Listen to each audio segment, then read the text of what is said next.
Yukarı leksiyamızda devam hürmetlik vatandaş bilinçlisağa. 2020 yıl 2. ayının 20. gün haftaga Perşembe devam et. Bu halk, afet küçülgen halk, ümitsizlikке petip kaldı. Tibbi davalaş sistemleri uzun kesilip bitişt oldu. Maddi buyumlar bilen teminleşi yetişelmedi. Yani bürokratik sisteminin soğuk muamelesi uçraşkı doğru geldi, çıdaşkı doğru geldi. Mesela afet rayları jukumluk virüs bilen jukumlangan kişiler ahali komitetleri arkalık jukumluk kesellerine başvuruş orulları arkalık ismini ma'lum kılıp doktorun xonıga baradigan kesel karmitiga erişelmeydigan bo'ldi. Bu organlarning bürokrat tertipleri nurg'un bemorlarni oyliga nazarband qilib qo'yib, doktorxonalarga bora olmadi. Mushundaq bir hukumat kishilarni ümitsizlikka giribdor qilmamdi. Natijada ümitsizlik girdobida girdobida qalaymi qanchalik o'tirg'i chiqishga boshladi. Jukumlangan kişiler doktorxonalardan son belgilab bilganlikda doktorxonaga berib diagnoz qo'ydira olmadi. Öyle qaytib bolalarımı yuqtirib qo'yman deb qo'rqib, ko'chalarda sargardon bo'lib yurib, yoshirin kasal yuqtiruvchilarga aylanib qoldi. Yana ba'zilar ümitsizlik ichida o'zini daryoga tashlab, o'lib oldi. Binodan tashlab, ölüp oldu. Özünü esep ölüp oldu. Kesel yuqtirib algan ata-anası ayrıp beqish rayoniga elib ketildi. Balları ailede qaranchiqsiz qaldı. Esimizga nima keldi hurmatli vatandoshim? Ata-analari tutib ketdi Uyg'urlarning bolaları uyida qaranchiqsiz qaldı. Bugünçe Wuhan'da hobide ata-anasını ayrım yığıveliş. Yani kesel rayoniga yığıveliş elib ketdi. Balları öylerde qaranchiqsiz qaldı. Bütün aile kesel yuqtirib elib, biroqla yo'qitib o'tadigan fojiaga duchor bo'ldi. Arkamızga qayrilib, Kompartiyaning tarixiga qaraydigan bo'lsa, bütün mamlakat kontrollikdan chiqib ketadi deyishga bo'ladi. Nazuk bir taraf shuki, qaysi darajada kontrollikdan chiqib ketsa, davolg'ash oxirlashadi ekan Kompartiya o'xshashla yurt so'raverdi.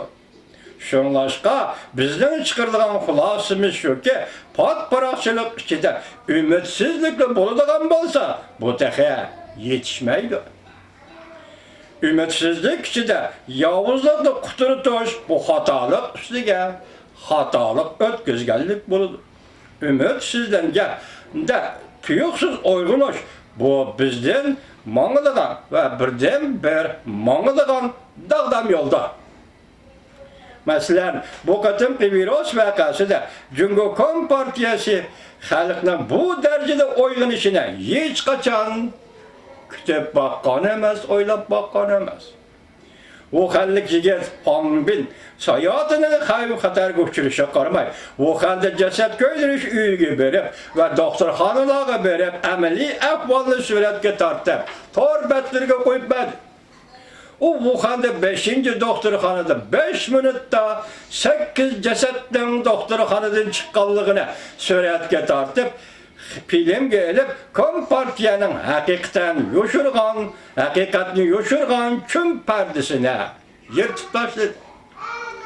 Ichki va tashqi dunyoni zilzilaga soldi. Pangben 2. ayının 4. günü Torbet'te bütün halk hamkorligini qo'zg'adi. 2. ayının 7. günü Pangben bu hareketni bütün halk zo'ravon hokimiyatga qarshi turish harakatiga aylantirdi. Kompartiyaga qarshi barliq kuchlarni ittifoqlashishga chaqiriq qildi. Jungo xalqi sana chekinadigan yo'l qolmadi. Zo'ravonlar davomlashaversa bo'lmaydi. G'alba chaqon bizga mansub dedi, chaqiriq qildi. 2. ayning 10. kuni Pangben bog'lab ketildi. Bir Wuhanlik yigit mundaq dedi: Pangben bir kişini tutup elip gittim. 12 milyon Wuhan halkı kiler bizni kütüp bak. Kiler kene bizni tutup bak. Men korkamdım, korkmamdım. Sen meni körüp bak. Virüs aptası da umum halkın oyganyışı vaziyet bulup şekillendi. 2. ayının 14. günü bütün Wuhan şehir halkı çoğan saldı. Torbiyeti filmlerde Batı Wuhan halkının kişisel aptiga doğrudan doğru yüzlengenligini, Cumhur Kompartiyasiga yüz doğurup kelgenligini, bütün halk hükümet bilen karşılaşışga çaqiriq qilganligini, haqiqatni kechiramlar, huquqni halkqa topshirib ber deganligini ko'rdi. Hangbirni qo'yib ber, yo'qolsin, mustabid deb tovlaganligini ko'rdi. Bu hareket umumi halk karşılık görüşüşten birinci pay oku etildi de bahalandı. Biraz aptı yamırgan bu küllerde hesapsız, baxtsiz de gayip oldu. Ular bu hayatka açık okubet, soğuk nazar ve soğuk da tefekkür kaldırıp gitti. Şundaklı Cumhur Kompartiyası hem ahırkı menzilge yetip geldi.